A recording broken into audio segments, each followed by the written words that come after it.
বাংলাদেশের শিক্ষা প্রতিষ্ঠানগুলোকে দলীয়করণ করে বাংলাদেশের অগ্রগতির মেরুদণ্ড ভেঙে দিতে চাচ্ছে। যোগ্যতা সম্পন্ন মানুষদেরকে আপনাদের পার্টিতে নিয়ে আসুন, অথবা পার্টিতে যারা আছে তাদেরকে যোগ্যতা সম্পন্ন করে তুলুন। আজকে বিএনপি সরকারের পক্ষ থেকে একটি সিদ্ধান্ত নেওয়া হয়েছে। সিদ্ধান্তটি নেওয়া হয়েছে যে ম্যানেজিং কমিটির কিংবা গভর্নিং বডি যত ধরনের বেসরকারি স্কুল শিক্ষা প্রতিষ্ঠান আছে সেগুলোর গভর্নিং বডির সভাপতি হতে কোনো ধরনের শিক্ষাগত যোগ্যতা লাগবে না।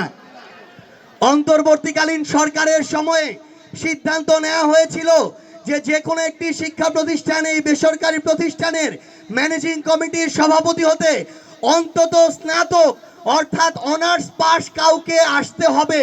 সেটা বাদ দিয়ে বিএনপি যখন এই সিদ্ধান্ত নেয় যে কোনো শিক্ষাগত যোগ্যতা লাগবে না, আমরা মনে করি বিএনপি একইভাবে বাংলাদেশের শিক্ষা প্রতিষ্ঠানগুলোকে দলীয়করণ করে বাংলাদেশের অগ্রগতির মেরুদণ্ড ভেঙে দিতে চাচ্ছে। আওয়ামী লীগ যে প্রক্রিয়ায় বাংলাদেশের শিক্ষার মান এবং কোয়ালিটিকে ধ্বংস করে দিয়ে বাংলাদেশে স্বৈরাচার কায়েম করেছিল, বিএনপি যদি একই প্রক্রিয়ায় মুখে সবার আগে বাংলাদেশ আর কাজের সময় কোনো মানের দরকার নাই, যোগ্যতার দরকার নাই, এই প্রক্রিয়ায় যেতে চায়, তাহলে বাংলাদেশের জনগণ আগামীতে তাদেরকে প্রত্যাখ্যান করবে।